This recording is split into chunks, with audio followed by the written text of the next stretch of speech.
I must say I'm very proud of you that you have done so well during these courses. I have just counted that the total of my lectures is about 660 slides, and everyone is very important. So congratulations for doing so well during these classes.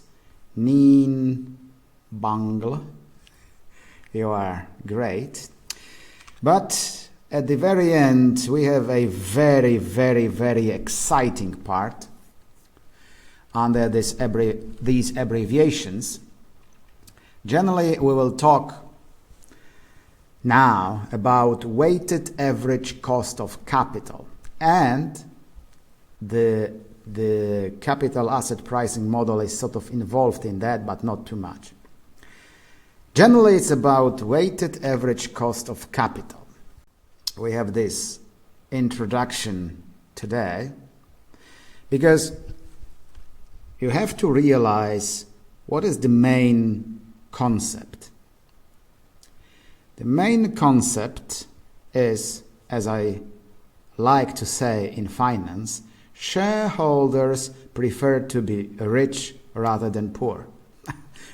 It may be obvious, but it's the whole point. If you do a business, it's in order to get richer. So when you put money into the business, you want more money to come out of the business. Pretty logic. So when we finance the company, there's a fundamental question: how to finance the company? And as well, where from? And this is the question we will try to answer today. Where from is, as a matter of fact, what is the source of capital? What is the source of money for the company that we are owning and running? I mean, it could be slightly different when you are the owner of the company and you run the company, and then you are a manager and you have to balance the needs of the owners, because then the owners are the most important and you just manage the company. So we have this huge question: how to finance the company. Now, because when we tackle any idea or any business, when you think logically about that, there should be an investor or group of investors, people with money, yes? And then there must be a project, some kind of idea, some kind of brilliant idea that will bring you back more money that you have put into this idea. So the investors, when they put money into the company, they are generally looking for the return. I mean, large return, put as simply as that. And then this return needed for investors is in reality the cost of capital. We will explain in detail how it works.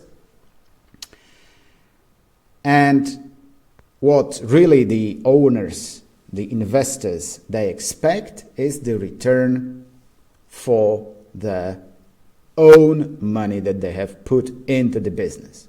And there are several ways of calculating this cost. Because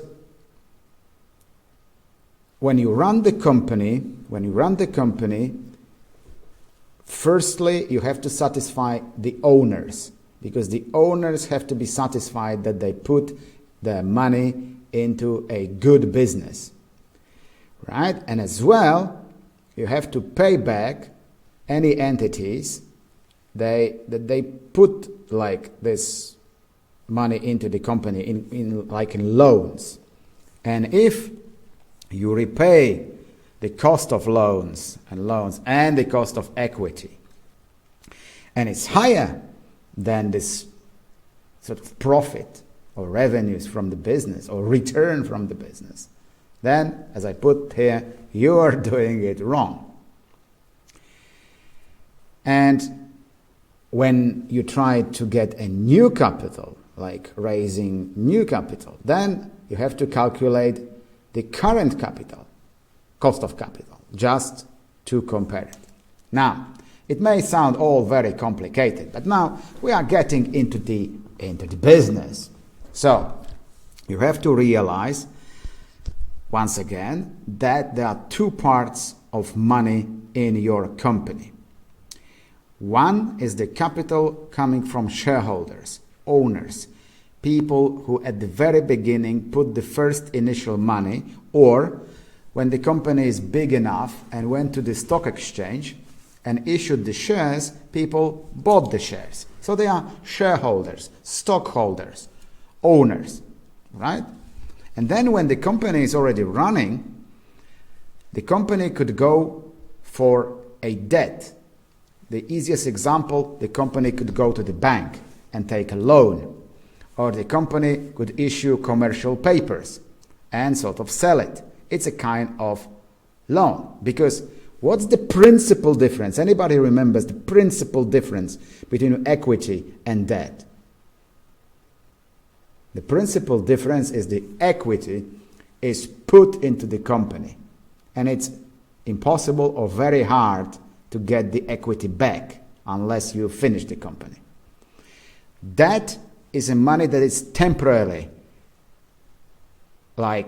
taken into the company. It's a loan. It's a borrowed money. Borrowed has to be returned, right? So it's a debt. It's a principal difference.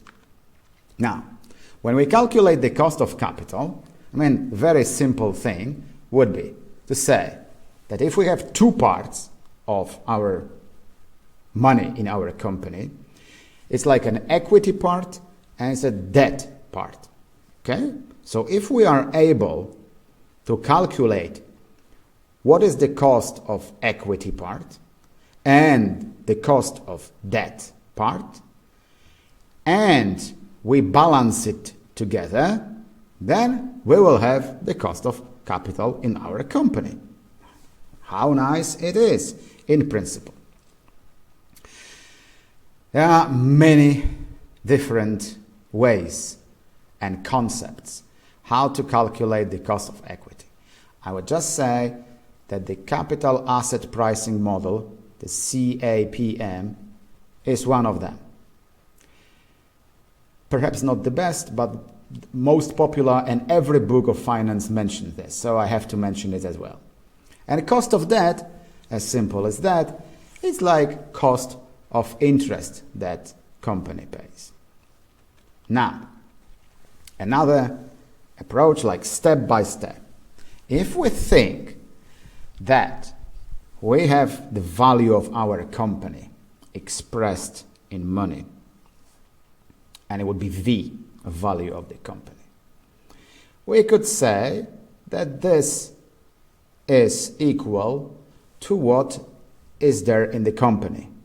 We remember from accountancy, financial accountancy. We have equity, what is put into the company, and we have debt, liabilities, something that the company sooner or later has to return, right? Because it was borrowed, it has to be returned. So we know that the value is of this whole capital is equity plus debt. Brilliant. Now, if we assume that we have this cost of equity and we assume that we have this cost of debt, if we make this into mathematical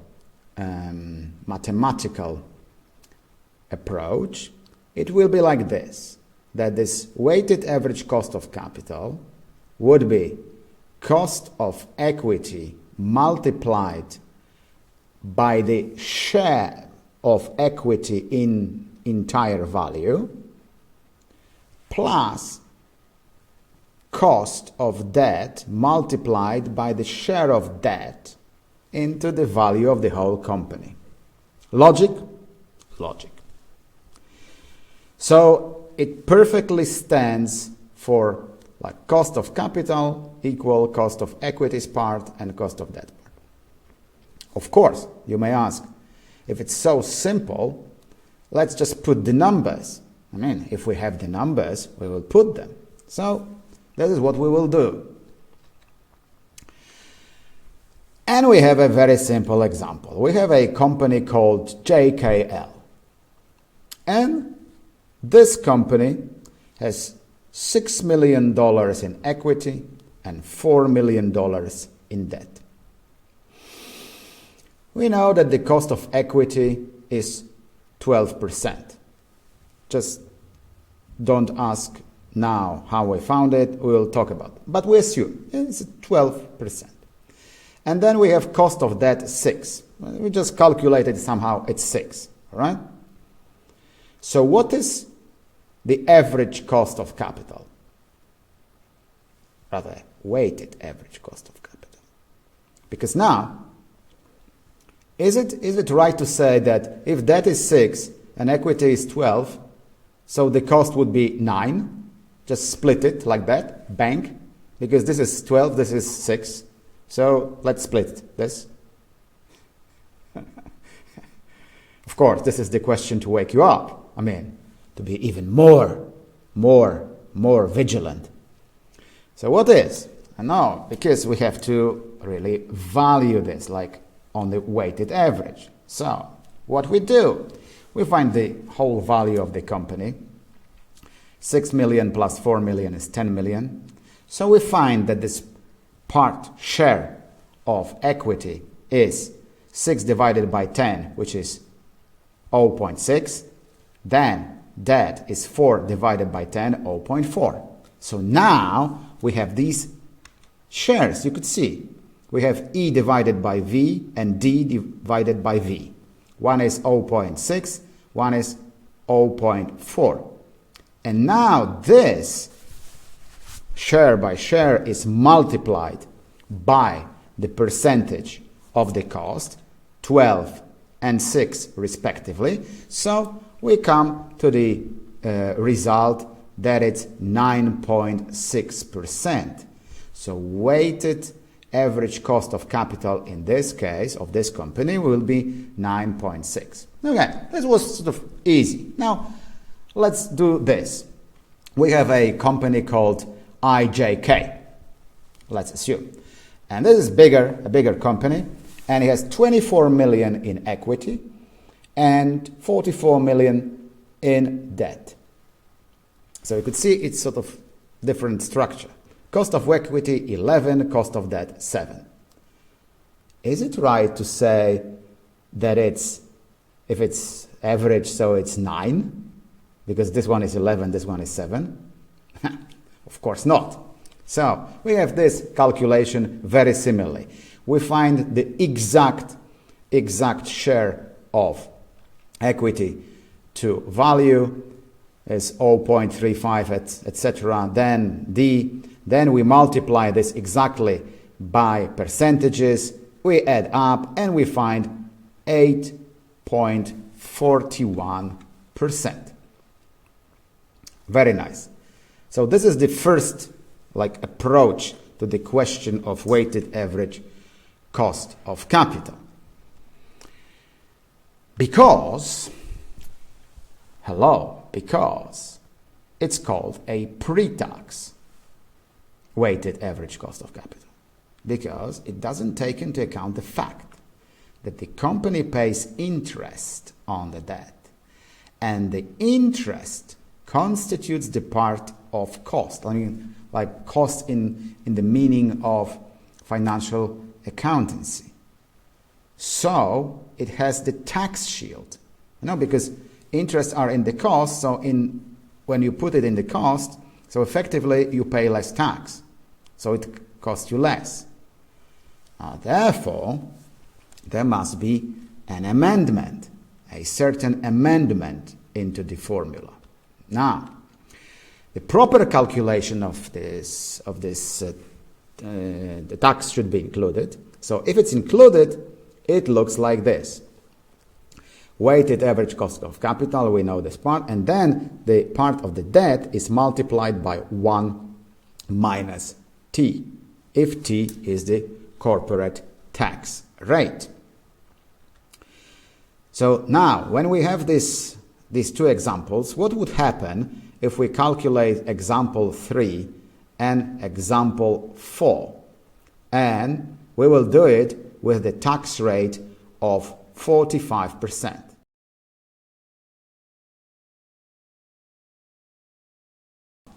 So obviously, when we calculate this, including tax rate, using this formula, inevitably it will be lower.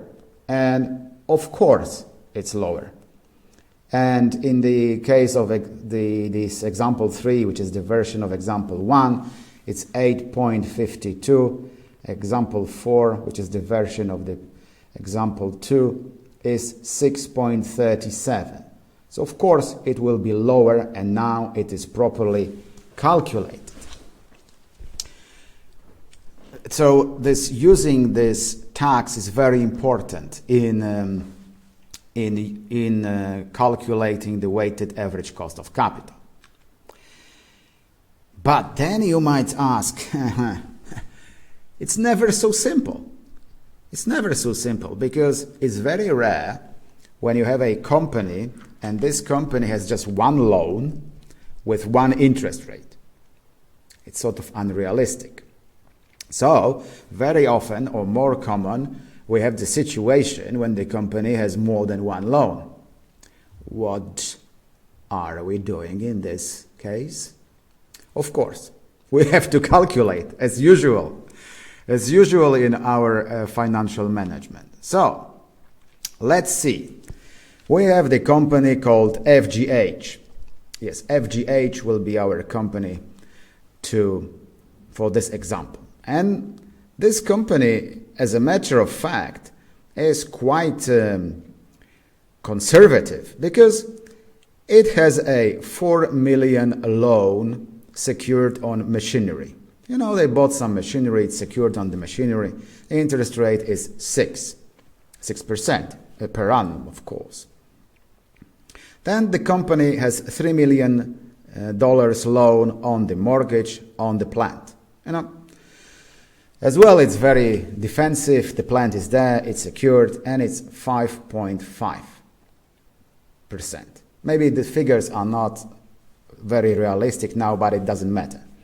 And then the company, having bought machinery on the loan and having bought the plant on the loan, they need some money for, as you know, for working capital. Therefore, they issued the commercial papers. It's some kind of an instrument that you sell to the public, to investors, and they buy it.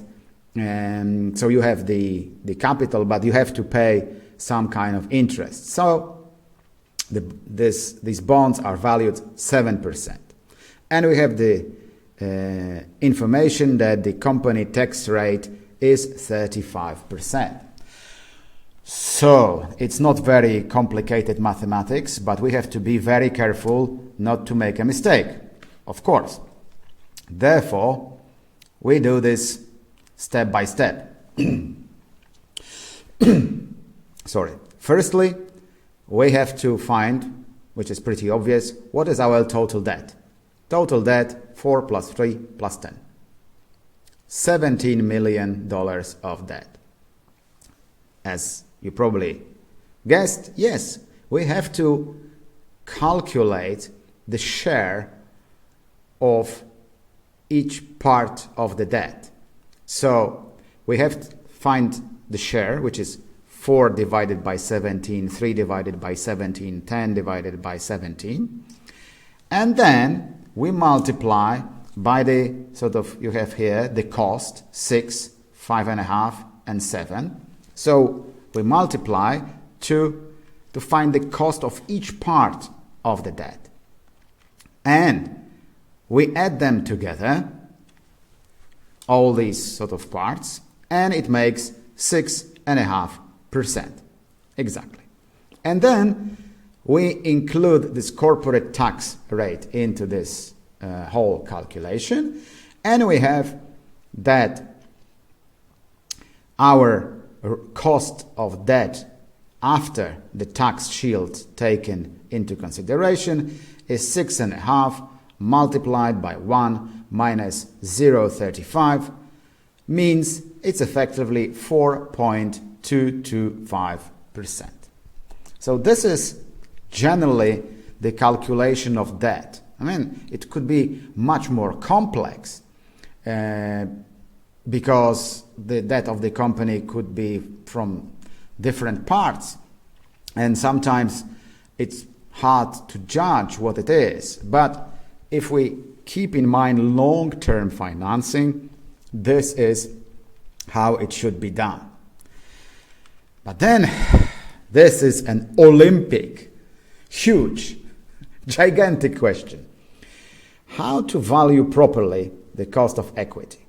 And what it is, the cost of equity? Because, look, there is an investor who will become an owner of the company. So this investor puts the money into the company.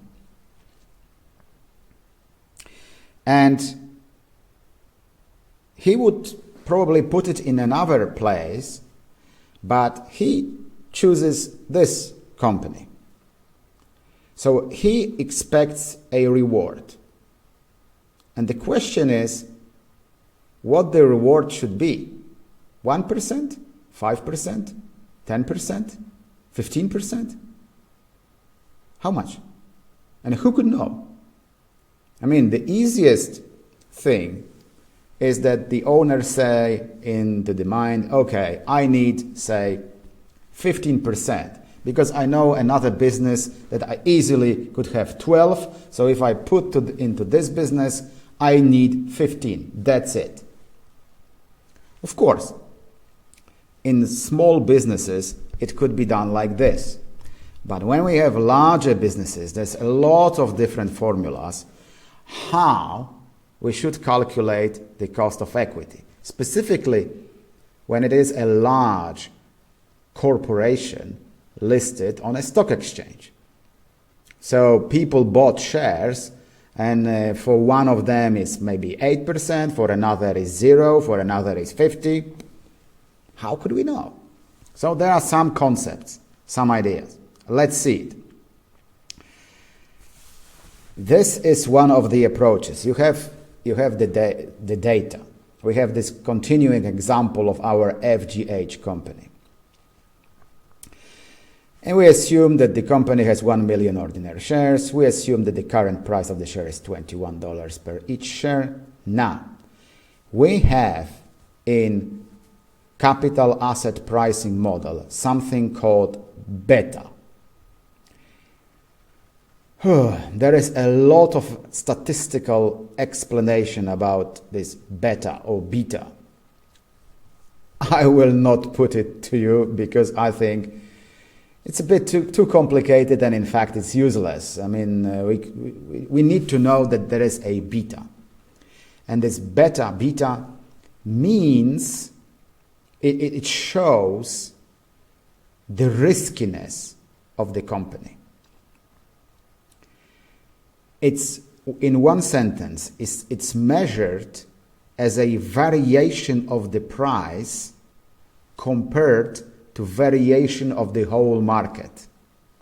So when you have the index of the whole stock exchange, you might calculate how it changes. And then if you put on it the price of the share of your company, you could calculate for the past time, you could calculate this beta.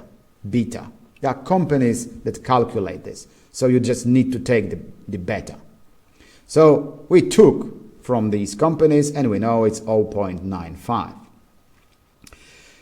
Now, another important information is that the 10-year government bond rate is currently at 4.66. What it means? It means that in this model, we have to find an investment that is without any risk, just completely no risk. And 10-year government bond is supposed to be like no risk investment. It has to be paid back, whatever happens. So it's the most secure of all. And this would be 4.66. Then we had another figure. I mean, the analysts estimate something like current market risk premium. What they do, they calculate what the market, say stock exchange, brings as a return in the recent past. And they measure this difference between this, what the stock exchange gives, and the 10-year government bond, and this is the premium. So they are the ingredients that we need in our calculation of our cost of equity using capital asset pricing model, the CAPM.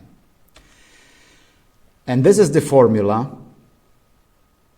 This cost of equity is this risk-free investment plus beta multiplied by market risk minus this risk-free, right? So this is the additional, like this 3.9, right? So this is how it is calculated. And we have this risk-free plus 0.95 multiplied by this 3.9, and then we have the figure. And the figure says that the cost of equity in our case is 8.365. Ooh, it was heavy. But just believe me, just when you remember the formula would be enough.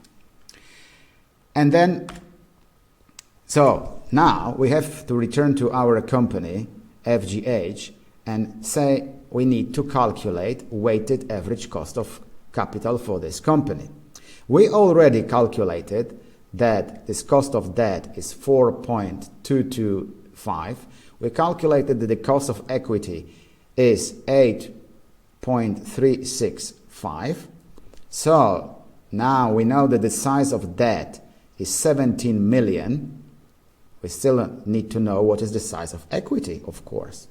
But now we would like to calculate weighted average cost of capital for this FGH company if there are not other sources. The first question appears how we should calculate the size of equity. Of course, we calculate this because there is an information here that it has 1 million ordinary shares and the current price is $21 per each share. So, having this information, we could calculate that. Total capital is 17 million plus 21 million because the size of equity is 21 million. So it's 38 million. So now we calculate the share of debt, the part of debt, 17 divided by 38 multiplied by the cost of debt, and then the part of equity multiplied by that. We have the figure, we add it up, and we come to the nice conclusion. It's 6.51. How nice. Now we made the calculation. Very nice. So this is the example how to calculate properly the cost, weighted average cost of capital in your company. At the end, a couple of words, because of course it could be used in practice in calculating NPV, and we could use this weighted average cost of capital as this interest rate that we expect, because this is our cost of our capital. If it brings more, then of course it's beneficial, right? Then there are a couple of assumptions. It's very important to know them, that this new project risk is the same risk as we have in existing activities. Then if we compare among the companies. It's suitable to use at the same kind of industry, yes. And this beta reflects the risk of the current risk of the company. However, it's calculated on the past figures. And then we assume that the structure of the financing of the company will not change. Because if there are any new loans, then everything could be changed in the company. Now, closing comments, very important closing comments. Weighting average cost of capital, I believe, is the best method of evaluating the cost of capital of the company. Then, remember that the debt might be composed of various types of debt, and it has to be very carefully calculated, the cost of entire debt.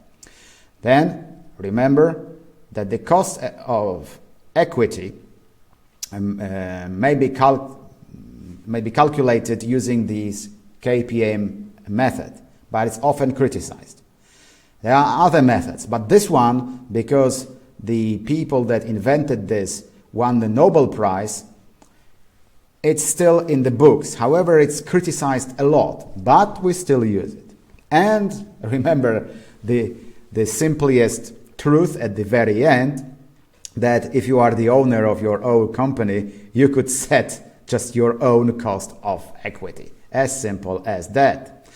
So, thank you for listening and watching.